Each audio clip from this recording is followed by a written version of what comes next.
Oi, Fábio. Está tudo! Olha, estás muito bonita de amarelo e eu de roxo. Nós decidimos fazer aqui uma conjugação bonita de cores. Sim, exatamente. O contrário do oposto do rosa e azul. Não, rosa e azul, E combinas perfeitamente, aliás, é um amarelo completamente diferente, mas combinas perfeitamente com o pavilhão Carlos Lopes. Pois, o pavilhão muito bonito. Tu não sabias que existia o pavilhão Carlos Lopes no Parque Eduardo VII? Eu nunca me dei ao trabalho de subir até cá acima, acreditas? Uma preguiça desgraçada. Qual é que foi a sensação de subir cá acima ao Parque Eduardo VII? Querer-te bater por teres combinado aqui neste sítio, acima de todos. Mas sabes que eu gosto disso, provocar reações nas pessoas. Ah, claro. Eu provoquei-te uma ótima reação, hein? Vamos começar? Bora. Siga.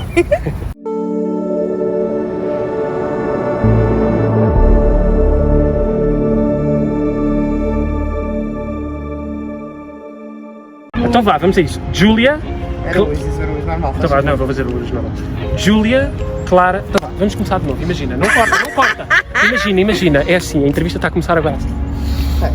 Júlia, Clara, Braga Araújo. Olá. Tudo bem? Prazer, como isto ficou tão bem. Sei que o teu nome todo. Eu não sei o teu. É Fabiano qualquer coisa. Silvano Cerqueira.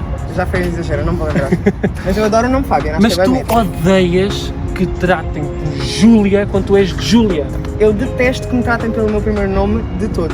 Sendo Júlia ou Júlia? Detesto mesmo. Mas porquê assassina com o teu nome? Então, nós já falámos sobre isto uma vez, pois por já. alto, mas passo-te a explicar ao mais pormenor. Isto foi uma junção de muita coisa. Basicamente começou por eu ter um nome que eu não gosto desde criança. Eu cheguei a Portugal com o nome Júlia. Porque és do Brasil. Exatamente, sou brasileira.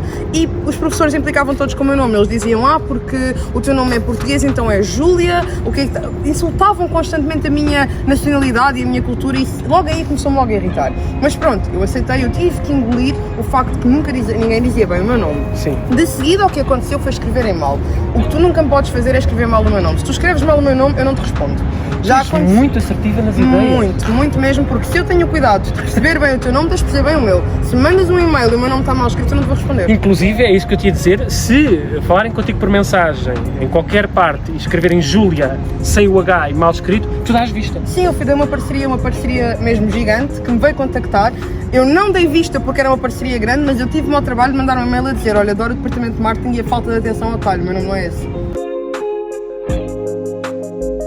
Mas o facto das pessoas não acertarem com o teu nome e de tu não saberes lidar muito bem com isso... Imagina, eu nunca exigi a ninguém dizer bem o meu nome. Eu já aceitei, como disse há muitos anos atrás, ninguém me chama de Júlia. Toda a gente, quando chama, e é mais a minha família e amigos de longa data, chamam-me Júlia.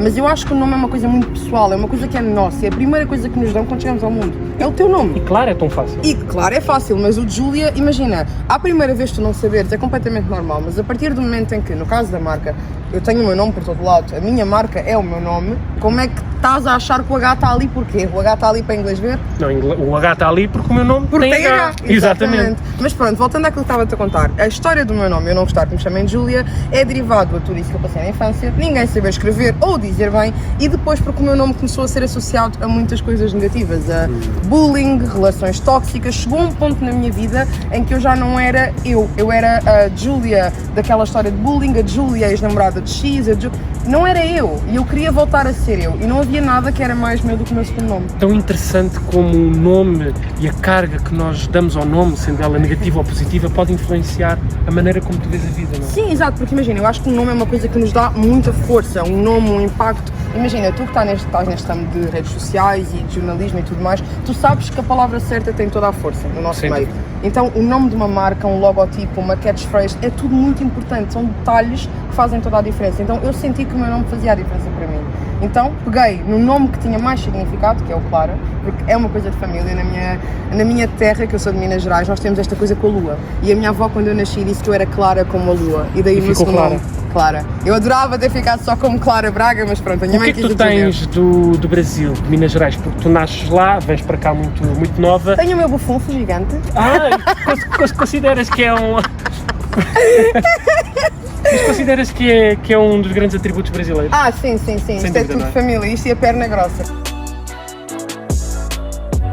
Aliás, tu já voltaste ao Brasil? Sim, 2 vezes. Quais é que são as diferenças entre Portugal e Brasil? Porque aqui tu fazes a tua vida e lá é o teu local de nascimento, algumas passagens, mas quando lá voltaste, já crescida, com outra consciência, Houve qualquer coisa que... Imagina, eu só voltei lá em criança, a última vez que eu lá fui foi com 6 anos. A minha mãe é que foi agora em 2019 com o meu irmão. E Pensei ela que tivesse sido contou-me- nessa altura. Não fui, porque nas razões de pagar a universidade estava um bocado caro, mas a minha mãe foi e do que ela me contou foi um choque de realidade. A primeira coisa que Para eu mal? acho...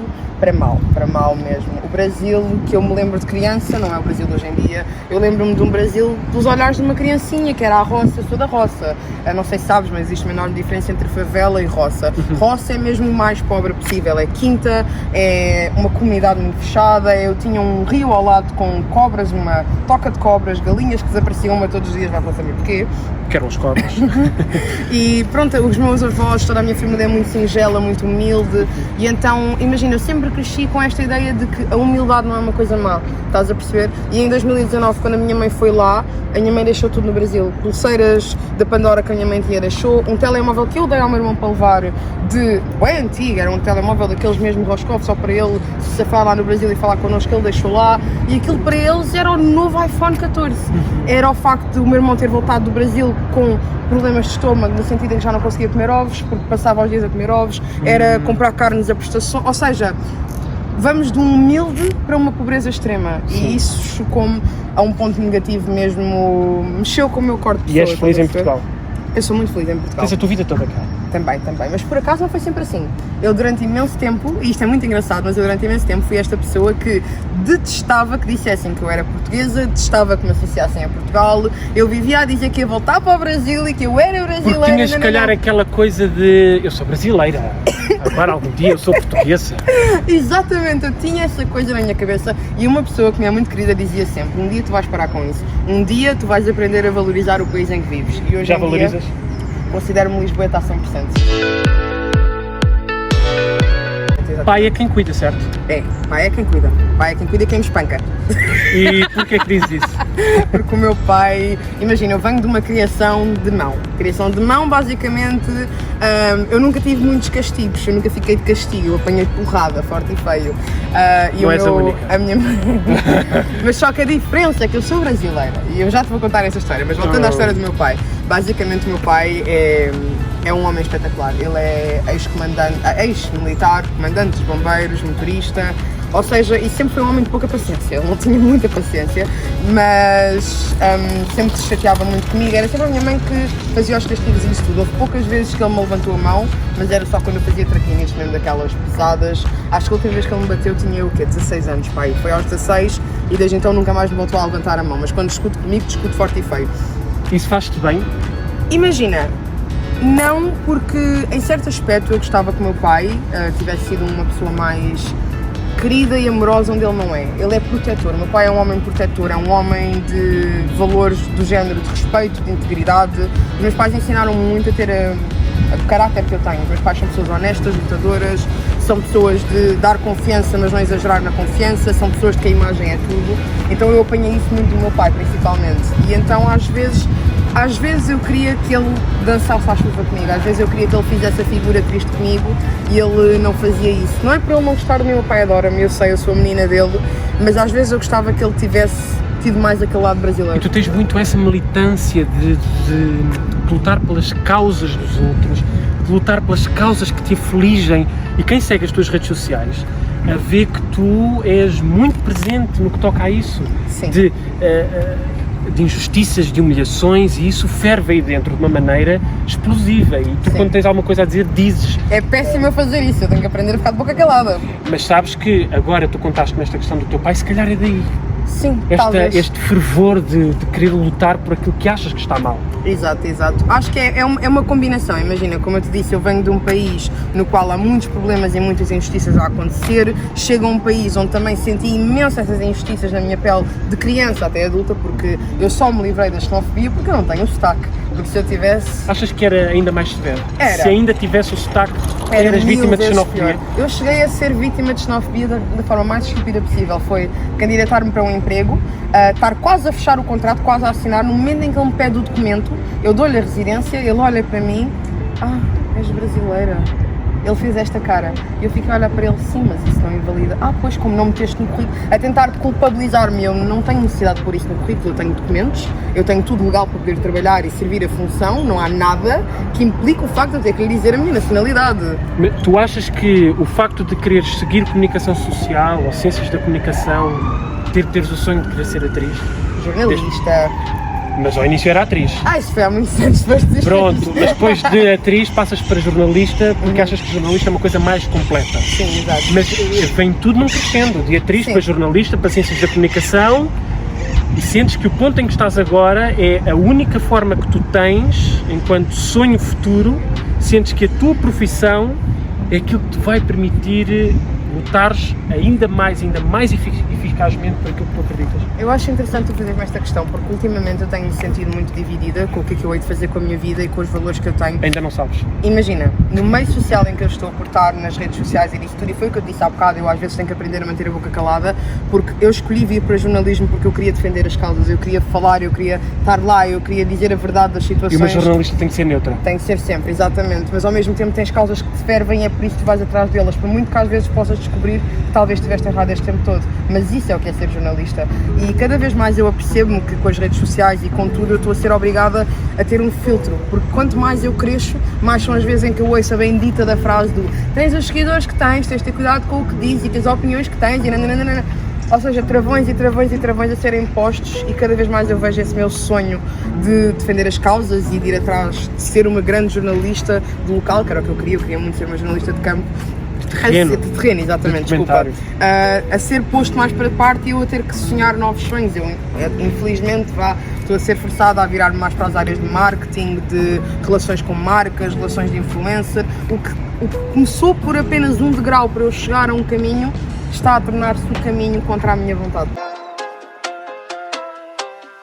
Então estás à descoberta? Estou à descoberta, basicamente. Da Clara que tu queres ser?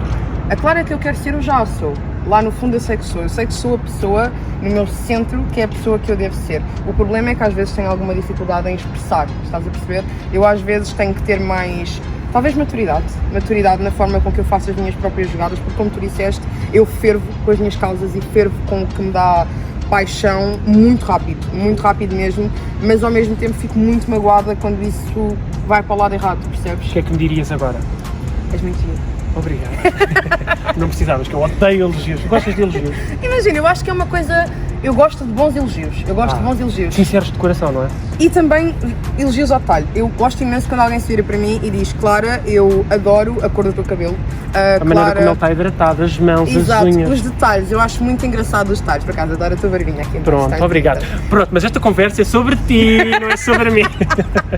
Vamos conhecer o pavilhão Carlos Lopes, que tu não conheces? Bora, vamos. Então vá, bora, siga. Been a long day, I just wanna lay down and sleep on my bed, but you stuck in my head, I don't know why, wish that you were next to me, cause it's been a long day, I just wanna lay down and sleep on my bed, but you stuck in my head, I don't know why, wish that you were next to me. Next to me, you keep testing me, I knew that we were meant to be, the connection was mentally, but I wanted you physically, basically, I'm trying to say is that your body is heavenly, chemically inducing me with ecstasy, your smile in your eyes, I could go endlessly, angel in disguise, gotta treat her carefully, I despise all these guys. Fiquei desolada pela rainha ter falecido, sabes porquê? Porque um dos meus maiores sonhos de jornalismo era estar lá, era estar lá em campo quando ela morresse. Ai, oh mano, eu chorei tanto, eu fiquei tipo, águas, porque ela não podia ter aguentado mais 1 ano e meio. É isto, obrigado, João. E agora dizer-te Felipe. But you stuck in my head, I don't know why, wish that you were next to me.